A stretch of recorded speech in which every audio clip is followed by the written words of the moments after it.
మీ ఎలాంటి వ్యాపార ప్రకటనలకైనా వెంటనే మా ఛానల్ సంప్రదించండి. శ్రీ గురుభ్యో నమ. హరి ఓం. శ్రీ మహాగణాధిపతయే నమ. శ్రీ మహాసరస్వత్యై నమ. శ్రీ గురుభ్యో నమ. హరి ఓం. అస్మద్గురు విద్యానందనాథ గురుచరణారవిందాభ్యాం నమో నమః. అస్మద్గురు కాశ్యపగోత్రపవిత్రం నారాయణతీశ్వరఛాత్రం వందే దాసగుణదాస మృస్తం రామానుదాసస్వామినం నమో నమః.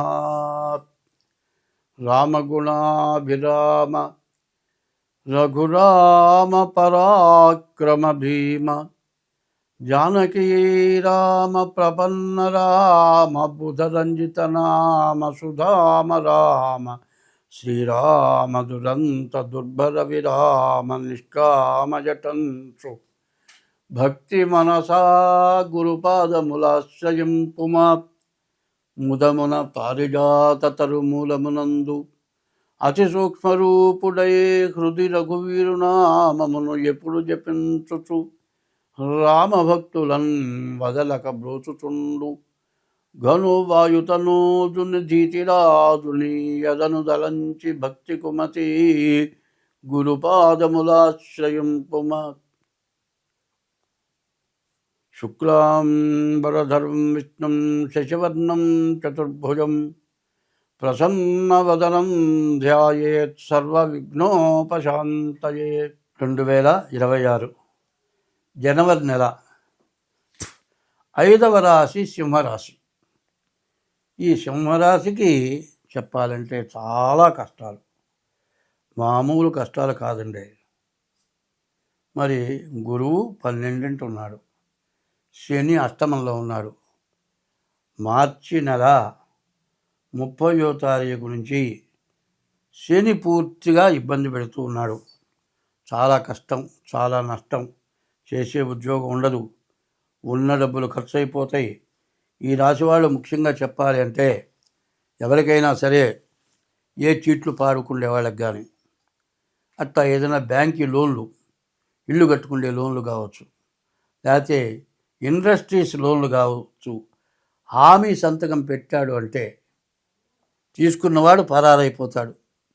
మరి ఎవడైతే సాక్షి సంతకం, హామీ సంతకం ఎవరైతే పెట్టారో వాళ్ళ ఆస్తులు కూడా ఆమె కట్టుకోవాల్సిన పరిస్థితి ఈ రాశి వాళ్ళకి కనబడుతుంది. ఆస్తులు అమ్మినా కూడా బాకీ తీరక కేరా ప్లాట్ఫారం అయిపోయే పరిస్థితులు ఉన్నాయి. కాబట్టి ఎక్కడ ఎవరికి చేత్తో డబ్బులు ఇవ్వటం కానీ, నోటు తీసుకొని ఇచ్చానయ్యా, మరి చెక్కు తీసుకొని ఇచ్చాను, ఈ చెక్కు కుంకం పుట్లం కట్టుకోవాల్సిందే. వాడి దగ్గర డబ్బులు రావు, నువ్వు కోర్టుకు పోయినా రావు. చివరికి వాడు అంటాడు, జైల్లో వేయి, పప్పు సాంబారు కూడు పెట్టి తింటానంటాడు. నా దగ్గర ఏం లేవు, నా జుట్టే ఉంది పీక్కు అంటాడు. మరి అట్లాంటి వాళ్ళ వల్ల ఇబ్బంది పడే లక్షణం ఈ జాతకానికి బాగా కనబడుతుంది. పొరపాటున కూడా ఎవరికి హామీలు ఉంటాయి, ఎవరికి ఇవ్వటం చేయొద్దు. కొంతమంది ఇళ్లలో పెళ్ళిళ్ళు అవుతూ ఉంటాయి.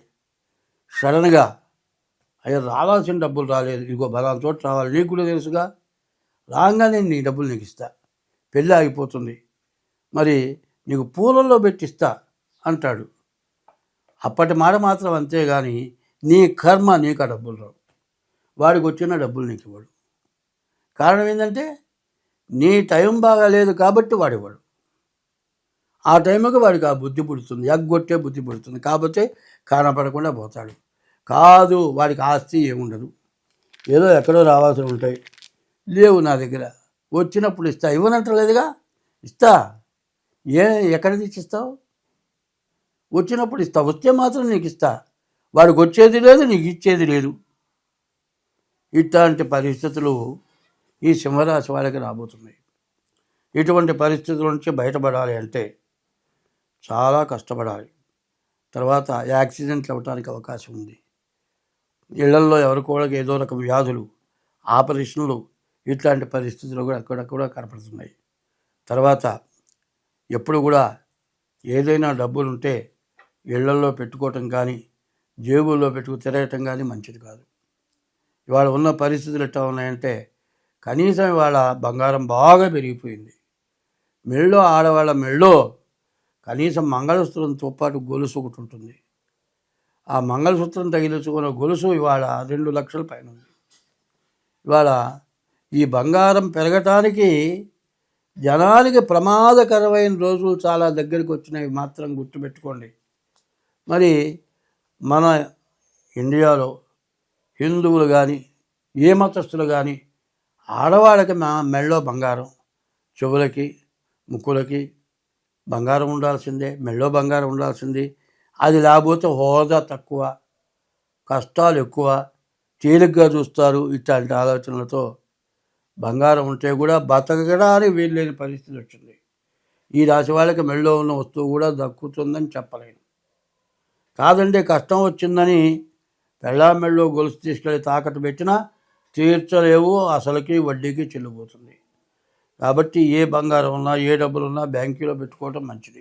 వడ్డీ ఆశ మొదలు చేర్చనని శాస్త్రం. ఈ రాశి వాళ్ళు వడ్డీ వస్తుంది. వ్యాపారస్తుడు వాడు వ్యాపారం చేస్తూ ఉన్నాడు, 1 నెల ముందు చెప్పేస్తే నీ డబ్బులు మొత్తం ఇచ్చేస్తానయ్యా అంటాడు. నీకు మాత్రం డబ్బులు రాదు, గుర్తుపెట్టుకోండి. 10 సార్లు నీకు ఇంతకుముందు ఇచ్చి ఉండొచ్చు. ఈ సింహరాశికి అష్టమంలో శని ఉన్నాడు కాబట్టి ఎట్టి పరిస్థితుల్లో డబ్బులు రావు. సప్తమంలో రాహు ఉన్నాడు. ఈ సప్తమంలో ఉన్నటువంటి రాహు వల్ల వచ్చే ప్రయోజనం ఏమిటయా అంటే, ఈ సప్తమ రాహు వల్ల జరిగేది ఏమిటయా అంటే భార్యాభర్తలకి శత్రుత్వం వస్తుంది, గొడవలు అవుతాయి, కోర్టుకు పోయే పరిస్థితులు వస్తాయి. ముందు విడాకుల కోసం వేసుకోవటం, విడాకులు రాకపోవటం, నానా గందరగోళాలు, చేసే వృత్తులు సరిగ్గా సాగకపోవటం. మరి చేసే ఉద్యోగం చేస్తావా, వాయిదా కోర్టుకు దిగుతావా, తీసుకెళ్ళి ప్లేడర్లకు పెడతావా, కోర్టుకు ఖర్చు పెడతావా, అసలు ఖర్చు కాక అధికమైన ఖర్చుట. ఓ శాస్త్రం ఉంది. ఓట పెళ్లి చేసుకున్నాడు, కొన్నాళ్ళు కాపురం చేశాడు, ఈమె అందం తగ్గింది, ఇంకో ఆమె తయారైంది, ఆమె బాగుంది, ఆమెతో పోయినాడు. అబ్బో ఆమె పెళ్ళాం కంటే బాగా చూస్తుంది అన్నాడు. పిల్లలను వదిలిపెట్టాడు, పోయినాడు. ఆమె నీ దగ్గర తింటం మొదలుపెట్టింది. అబ్బో ఎంతో మంచి ఆమెగా ఉంది, ఆమె అంత మంచిది లేదనుకుంటాడు.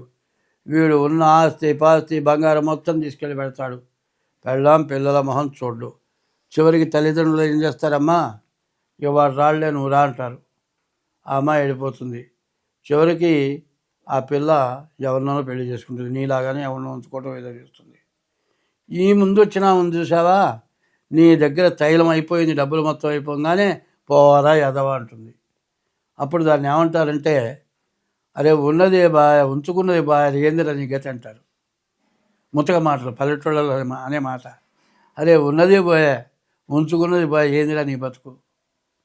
మరి ఏమిటా పరిస్థితి అంటే, చూతూ ఉంటారే వాడు ముండను ఉంచుకున్నాడా అంటే, ముండని వాడు ఉంచుకోలే, ముండ వీడిని ఉంచుకుంది, వీడే ముండ.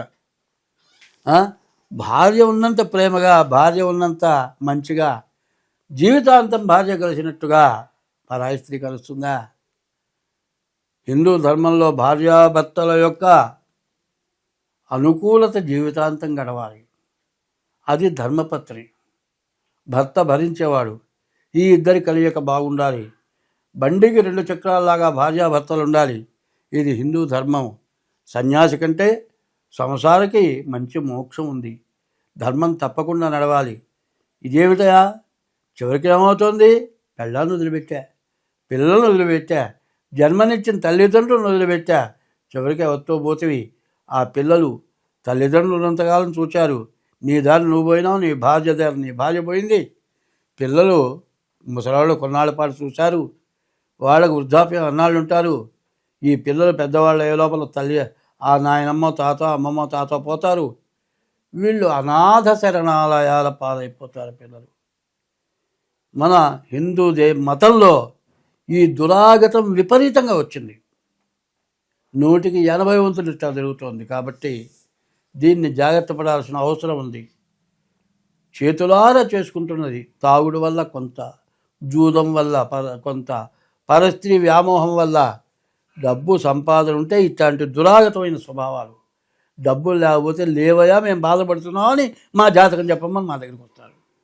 ఈ పరిస్థితులు వస్తున్నాయి. కాబట్టి ఈ సింహరాశి వాళ్ళకి నేను చెప్పినవి చాలా రకాలు జరగటానికి అవకాశం ఉంది. కష్టాలు వచ్చినాయని దురాలవాటు పడ్డాడు. ఏమిటా అంటే నిద్ర పడటలేదని తాగుతున్నానంటాడు. నిద్ర పట్టక కొన్నాళ్ళు తాగావు, మంచి రోజులు వస్తుంది, అది రోజు అలవాటు పడి తాగావు, సంపాదనలో సగం ఖర్చు దానికి పోతుంది. ఇట్లా భ్రష్టు బట్టి నాశనం అయిపోతున్నారు. కాబట్టి సింహరాశి వాళ్ళు జాగ్రత్త పడాలంటే డేట్ ఆఫ్ బర్త్ ద్వారా జాతకం చూపించుకొని దాన్ని శాంతి చేసుకోండి. మీకు అన్ని విధాలా బాగుంటుంది. స్వస్తి.